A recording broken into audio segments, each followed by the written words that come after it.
डोसा ले लो, मसाला डोसा ले लो, चटपटा मसाला डोसा खा लो। हेलो ओ बुड्ढे, ओ हेलो। अबे बैठे रुको हुए, सुनाई नहीं देता क्या है? कब से कह रहा हूँ कि रुको रुको, लेकिन तुम अपनी धुन में चले जा रहे हो। माफ करना बाबूजी, सुन नहीं पाया। मेरा भी आप जैसा बेटा है, पढ़ लिख कर बेरोजगार है, 2 दिन से वो बीमार है। बस उसी के बारे में सोच रहा था, गलती हो गई। और गलती नहीं हुई, अच्छा हुआ कि तुमने सुना नहीं। चलो जाओ, अपने संक्रमित डोसे की दुकान कहीं और जाकर लगाओ। बीमारी फैलाने हमारे इलाके में मत आया करो। बाबूजी ले लो ना एक डोसा, सुबह से एक भी नहीं बिका है। और नहीं बिका तो मैंने कौन सा ठेका ले रखा है तुम्हारे मसाला डोसा को बिकवाने का?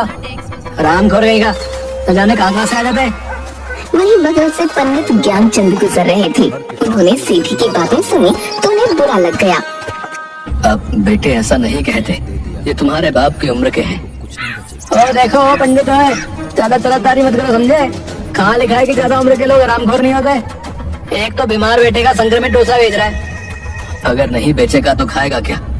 और बेटे का इलाज कैसे करवाएगा? अगर इलाज कराने के पैसे नहीं है तो तुम लोग बच्चे क्यों पैदा करते हो?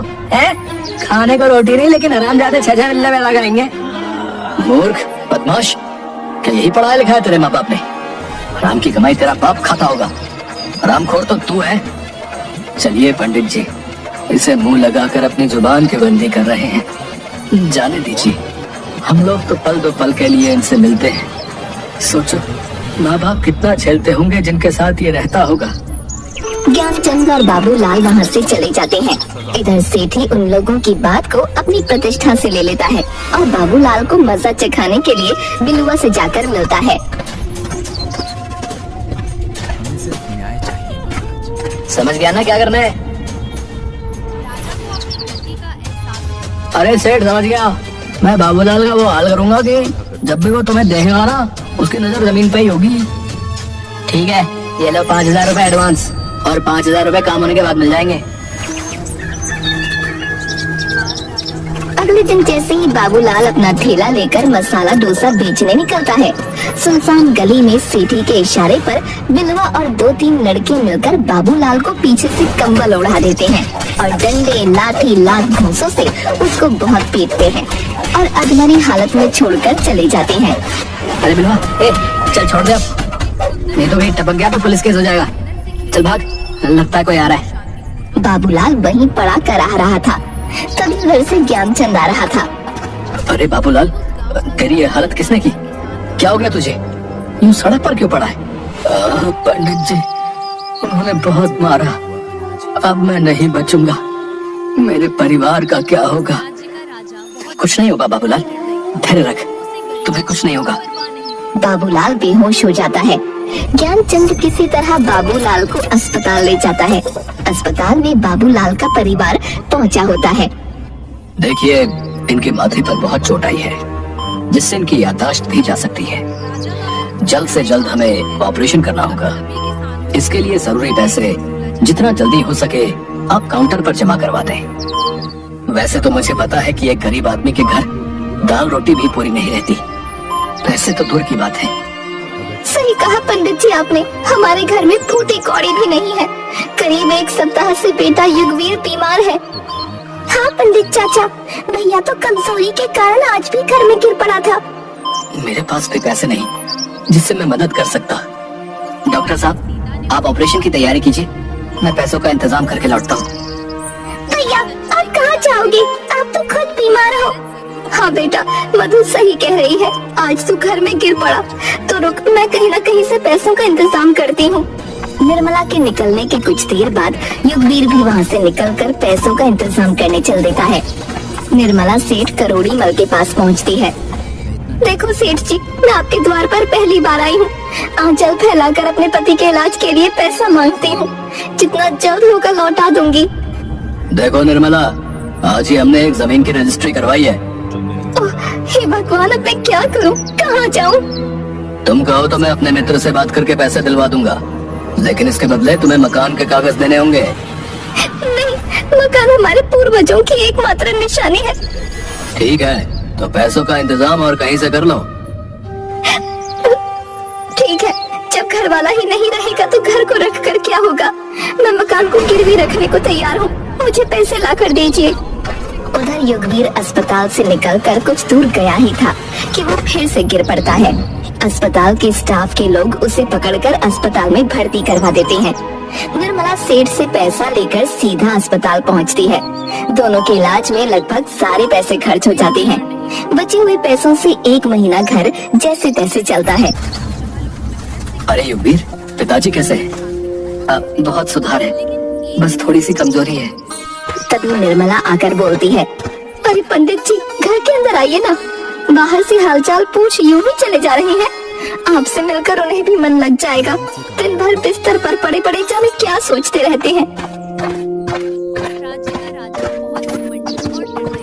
मधु, पंडित जी के लिए जरा चाय तो बना कर लाना। कैसे हो बाबूलाल? अब तबीयत कैसी है तुम्हारी? ठीक है पंडित जी, सब आपकी कृपा है। बस तुम चिंता क्यों करते रहते हो? भगवान सब ठीक कर देंगे। चिंता कैसे न करो पंडित जी, विवाह योग्य जवान बेटी घर में बैठी है। युगवीर पढ़ लिख कर भी बेरोजगार घर में पड़ा है। मेरी हालत तो बिलवा और सेठी ने मिलकर ऐसी कर दी है कि किसी काम का ना रहा। क्या कहा? सेठी और बिलवा ने मिलकर आप पर हमला किया? मैंने उन दोनों को मसा न चखाया तो मेरा नाम भी युगवीर नहीं। बेटा जाने दे, हम लोग गरीब हैं, घर में रोटी कैसे बनेगी, इसके अलावा कुछ नहीं सोचते। हाँ बेटा, अब घर की सारी जिम्मेदारी तुम्ही पर है। घर भी गिरवी से छुड़ाना है। अब ठीक है बेटा, अब मैं चलता हूँ, मुझे एक पूजा करवानी है। पंडित जी के जाने के बाद, क्यों नहीं मधु, तुमने पंडित जी को चाय क्यों नहीं दी? माँ, एक भी चम्मच चीनी नहीं है घर में। ओह हे भगवान, इतनी दरिद्रता किसी को न दिखाना कि घर में पंडित जी को एक कप चाय तक देना नसीब ना हो। तभी सेठ करोड़ीमल अपने लठैतों के साथ वहाँ आता है। चलो निर्मला, 1 महीने से ज्यादा हो गया, अब मैं बर्दाश्त नहीं कर सकता। निकलो घर से और चाबी लाओ घर की। घर की चाबी? और तुम्हें क्यों दूं? क्योंकि अब ये घर मेरा है। तुमने जो बाबूलाल के इलाज के लिए घर भेज दिया था वो याद नहीं क्या है? ये देखो उसके कागज। अरे चलो भाइयों, अपने अपने काम पर लग जाओ। सारा सामान बाहर निकाल कर ताला लगाओ जल्दी। कमीने, तुझे कीड़े पड़ेंगे, गिरवी के नाम पर पूरा मकान लिखवा लिया। याद रख करोड़ीमल, ऊपर वाला सब देख रहा है। करोड़ीमल सारा सामान घर के बाहर फेंकवा कर घर में ताला लगा देता है। बाबूलाल का परिवार जैसे तैसे ज्ञानचंद के मकान में शरण लेते हैं। युगवीर बाबूलाल वाला ठेला ठीक करवा कर मसाला डोसा अपने नए अंदाज में बेचना चालू कर देता है। भैया आओ, भाभी आओ, चाचा के संग चाची आओ, मौसी और मौसा आओ, दुनिया का बेस्ट मसाला डोसा खाओ। दिन भर में मात्र 3 डोसे बिकते हैं। रात को लौटते समय युगवीर बरगद के पेड़ के नीचे ठेला लगाकर निराश मन से सोचता है, हे भगवान, अब क्या करूं? इतनी मेहनत के बाद मात्र 3 डोसे बिके।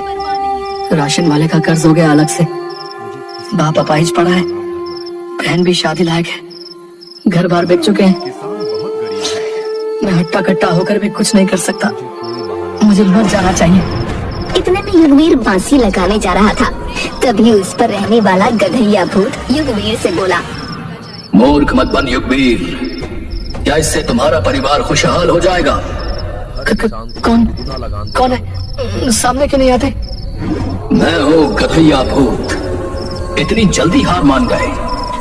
सोचो, तुम्हारे पिताजी ने 20 साल से न जाने कितने दुख झेलकर तुम्हें पढ़ाया लिखाया।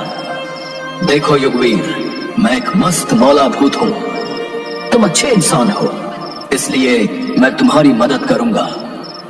मैं क्या करूं? पूरी मेहनत और लगन से डोसा बेचने निकला, लेकिन मात्र 3 डोसे बिके।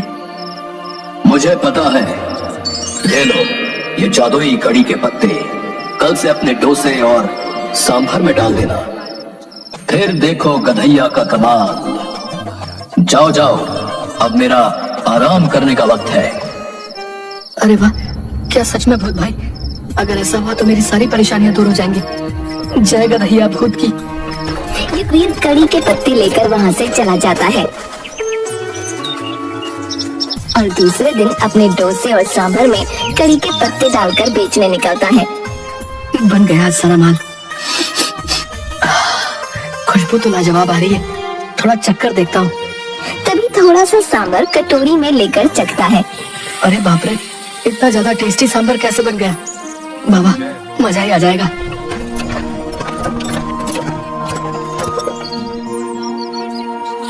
डोसा खा लो डोसा, कम पैसों में थोड़ा नहीं, बाजार में इसका जोड़ा नहीं। भाई बहुत भूख लगी है, एक डोसा तो देना। ये लो सेठ जी। तुम्हारा मसाला डोसा तो सचमुच बहुत अच्छा है। ऐसा करो 2 डोसे और पैक कर दो भाई। तभी वहाँ सेठ धनीराम और व्यापारी मंगत लाल पहुँचते हैं। क्या करोड़ी, अकेले अकेले खाकर चुपचाप भाभी के लिए पैक करवा कर चल दिए? करोड़ी का दिल कितना बड़ा है, तुमसे थोड़े ही ना छुपा है धनीराम। वैसी बात नहीं है मंगत लाल, मैंने आज तक इतना टेस्टी मसाला डोसा नहीं खाया। डोसा वाले भाई, हम दोनों को भी मसाला डोसा खिलाओ। आज पहली बार है जब करोड़ी किसी की बड़ाई कर रहा है। जी सेठ जी, अभी बना देता हूँ। भाई सचमुच बहुत ही लजीज मसाला डोसा है, मेरे लिए 6 मसाला डोसा पैक कर दो। भैया मतलब क्या कहूँ, शब्द नहीं मिल रहा है। पहले तो तू 2 और डोसे मेरी ओर से सभी को खिला, और फिर उसके बाद 10 डोसे पैक कर दे। युगवीर का तुकबंदी में डोसा बेचने का अंदाज और डोसे का स्वाद जल्द ही पूरे गांव में फेमस हो जाता है।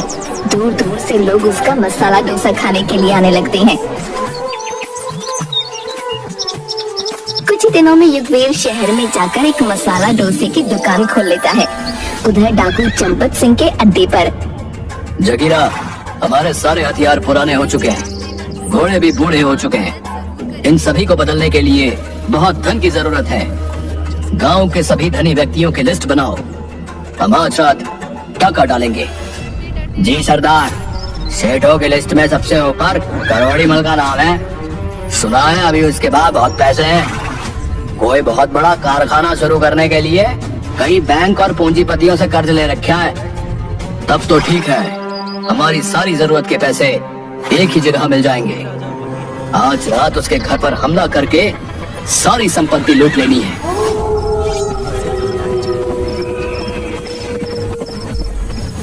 रात में करोड़ी मल के घर पर। सरदार, मैं बर्बाद हो जाऊंगा, मत लूटो, ये सारे मेरे पैसे नहीं हैं। तुम्हें अगर हफ्ता चाहिए तो मैं खुद पहुंचा दूंगा। देखो सेठ, मुझे जितने पैसों की जरूरत है तू अपने से नहीं पहुंचा सकता, इसलिए हमें काम करने दे। जगीरा, एक एक ईंट तक ले लो। कल अगर पैसा घटा तो मुझसे नहीं कहना। उस्ताद, आप चिंता मत करो, एक चम्मच तक नहीं छूटेगी। लूट की खबर फैलते ही करोड़ी मल को कर्ज देने वाले उसकी सारी संपत्ति को नीलाम कर अपना कर्ज वसूल लेते हैं। युगवीर अपना घर भी उस नीलामी में 2 गुने दाम पर खरीद लेता है। करोड़ी मल का पूरा परिवार पाई पाई को मोहताज हो जाता है। उधर शहर में एक दिन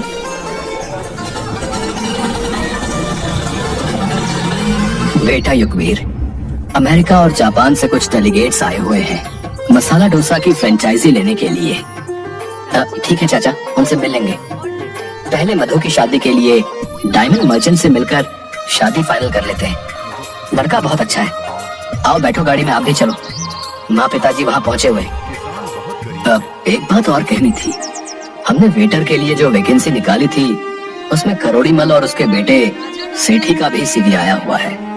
उन्हें क्या करना है? उन्हें अपने रेस्टोरेंट में नहीं रखकर बगल वाले रेस्टोरेंट में रखवा दीजिए, क्योंकि हमारे यहाँ काम करके वो लोग हमेशा अपनी लाचारी पर रोते रहेंगे, जो मैं नहीं चाहता। वाह युगवीर, तुमसे मुझे यही उम्मीद थी। बड़ा वही होता है जो बड़प्पन दिखाकर किसी को माफ कर दे। तुमने तो उससे भी आगे बढ़कर उन्हें नौकरी दे दी।